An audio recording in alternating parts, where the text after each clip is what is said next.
Hi Earth Signs, Taurus, Virgo, and Capricorn. Welcome po sa ating channel. At ito ay inyong Daily Gabay Tarot Reading for November 20, 2023. Please bear in mind that this is general reading po, so maaari kayo makarelate o hindi. Just take what resonates. Gamitin ang reading na ito bilang gabay lamang. Balik po kayo dito bukas para sa ating Daily Gabay Tarot Reading. Please like, subscribe, and click bell button for notification para updated po kayo sa daily tarot reading natin.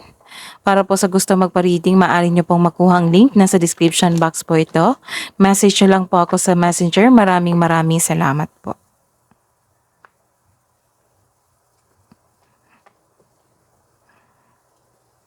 Spirits guys, ano po ang ganap ngayong araw na ito, ngayong November 20, 2023, para po kay Taurus, Virgo, and Capricorn.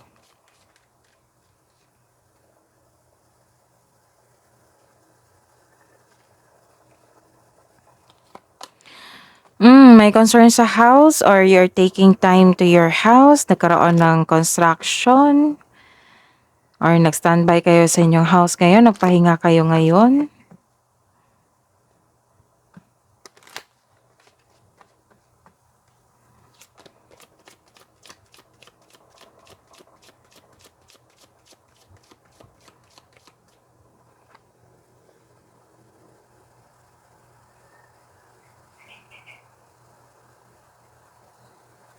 May concern talaga.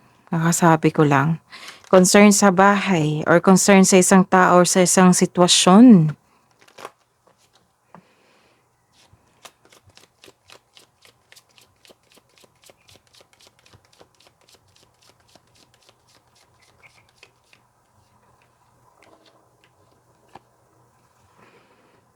May concern kayo sa isang lalaki.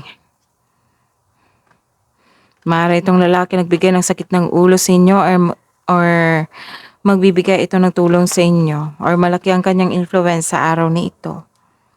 Hingi tayo ng advice.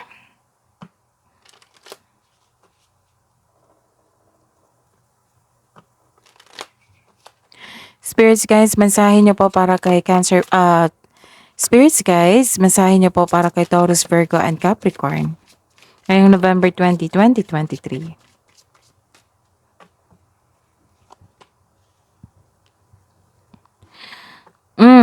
Magkaroon ng confrontation dito. Maybe sa bahay to eh. Nagkaroon ng parehas kayo ni ni Cancer, Pisces, and Scorpio. Nagkaroon ng confrontation dito or alitan sa isang lalaki. May concern kayo sa isang lalaki.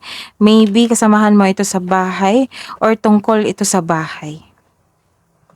Nagkaroon ng harap-harapan confrontation.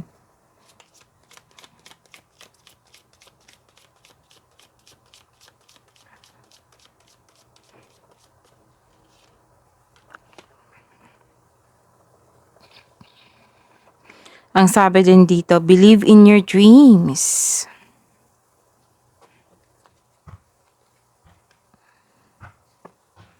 Baka may mensahe sa dreams niyo po.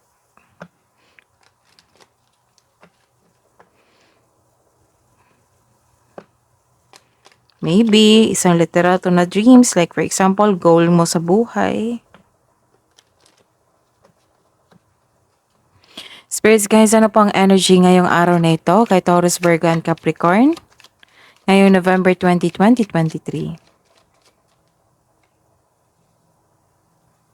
Clarification of this card.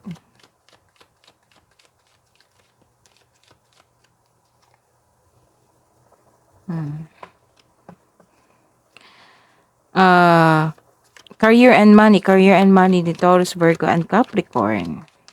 Ngayong November 20, 2023. Clarification of this reverse card.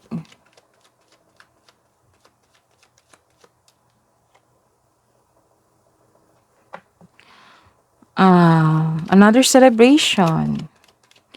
Spirits guys, mensahe nyo po para kay love and romance, self-love, partnership, and romance, Taurus, Virgo, and Capricorn.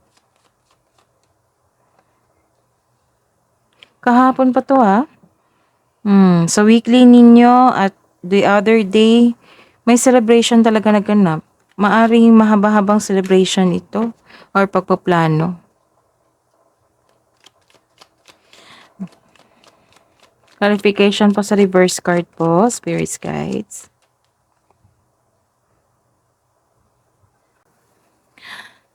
By the way, Taurus, Virgo, and Capricorn, uploaded na po yung monthly reading natin, a monthly gabay tarot reading for December 2023.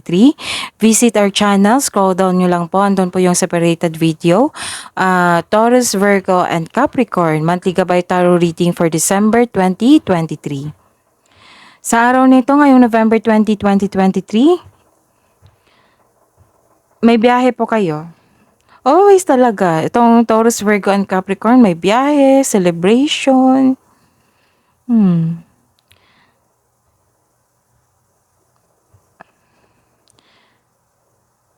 Masaya kayo ngayon kasi nagkaroon ka ng tapat na kaibigan or bagong kaibigan. May bata o younger person sa buhay mo, maaring ikaw, na merong maraming plano sa buhay. Like ano yung gusto niya sa buhay, like magkaroon ng sariling bahay, lupa, lupa at bahay. Maaring yan yung goal niya sa buhay. May parating din dito na good news. Pwedeng through mail, text, phone call, or direct isabi sa inyo. And the clarification is, may nakita talaga akong alitan dito or concern na tao. Concern. Kasi may sabotahe dito eh. And addiction sa isang bagay o sa isang tao, naging obsessed kayo.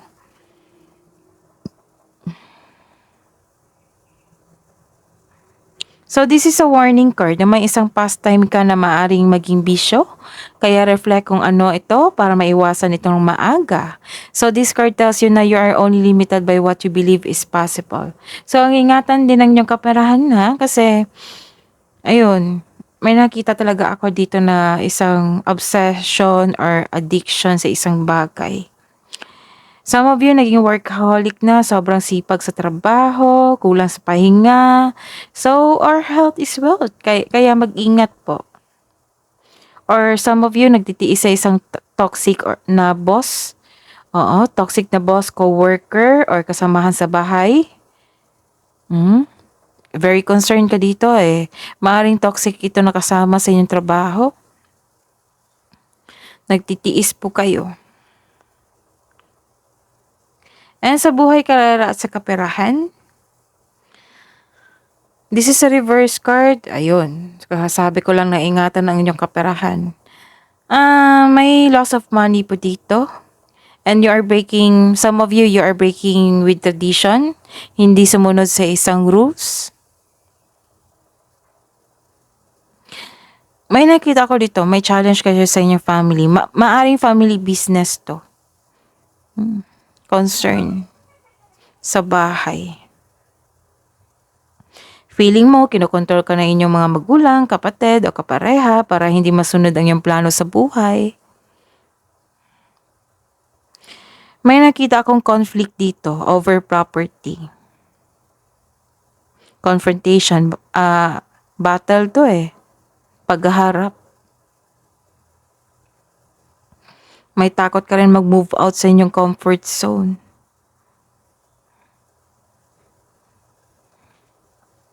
Pero may nakita akong celebration dito. Celebration sa buhay, karera at sa kaperahan. Kasi naka-receive kayo ng money.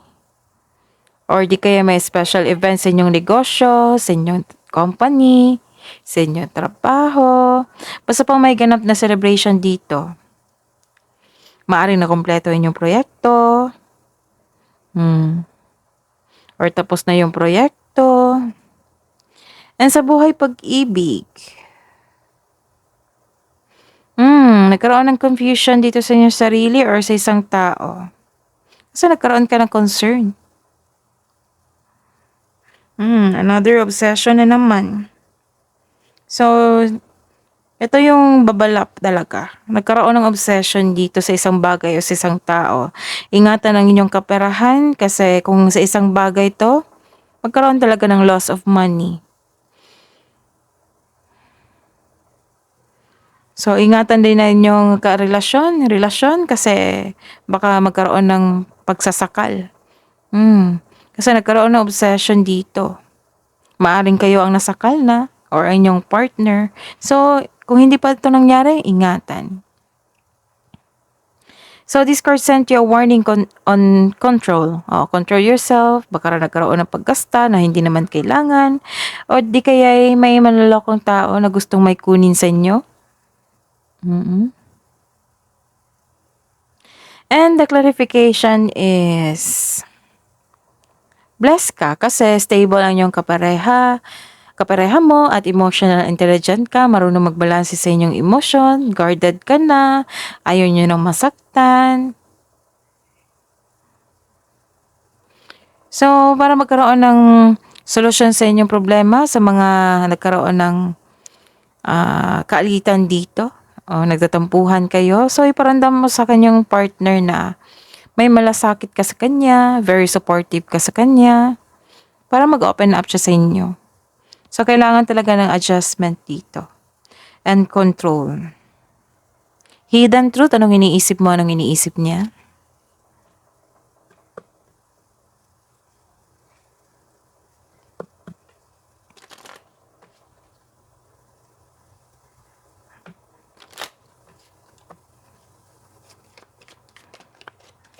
Para po sa mga single, I wish things could be different.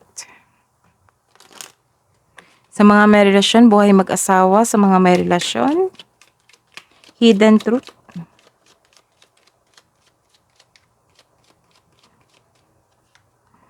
It's time for me to heal now.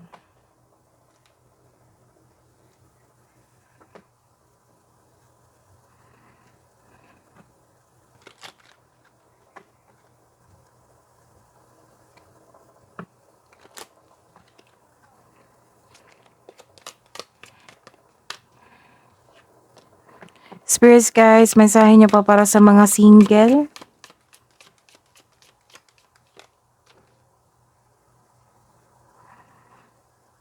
Connect your intuition talaga.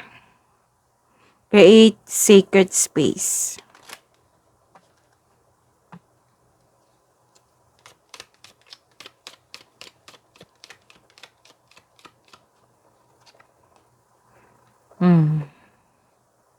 You're taking time to your passion para get creative and excite your imagination with wonder.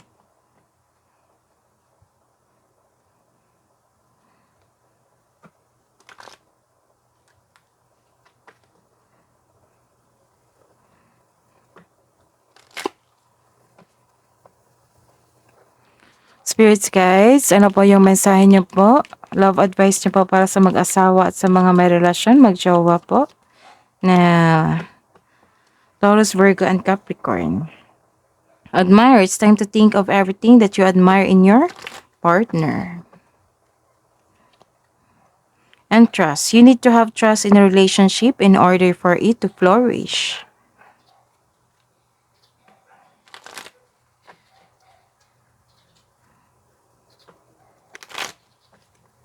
Spirits guys, ano po yung wisdom message nyo po para kay Taurus, Virgo, and Capricorn sa araw na ito ngayong November 20, 2023? Concealed power give birth to the wonder of revelation. May pag-aaminan. Confrontation kasi to eh. Confrontation sa concern mo na tao.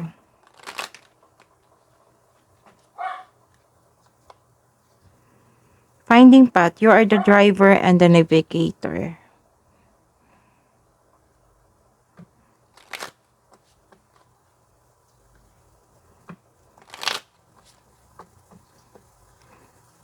Spirits guides. Kabang advice niyo po para kay Taurus, Virgo, and Capricorn sa araw na ito? Wow, bumawi ah. Luck is on your side.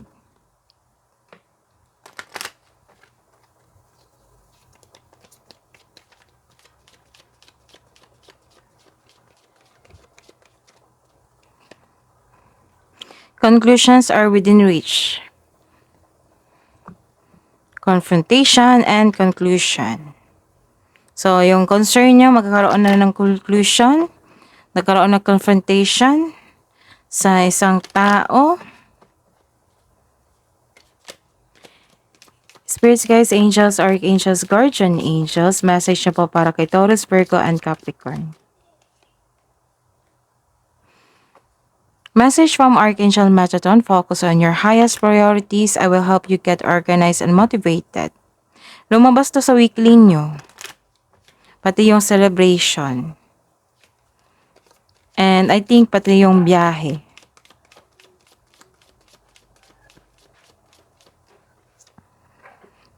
Victory. Archangel Sandalphon, your prayers have been heard and answered, have faith. Wow. Granted. That is your reading po, Taurus, Virgo, and Capricorn. Please like, subscribe, and click bell button for notification para updated po kayo sa daily tarot reading natin. Maraming salamat po.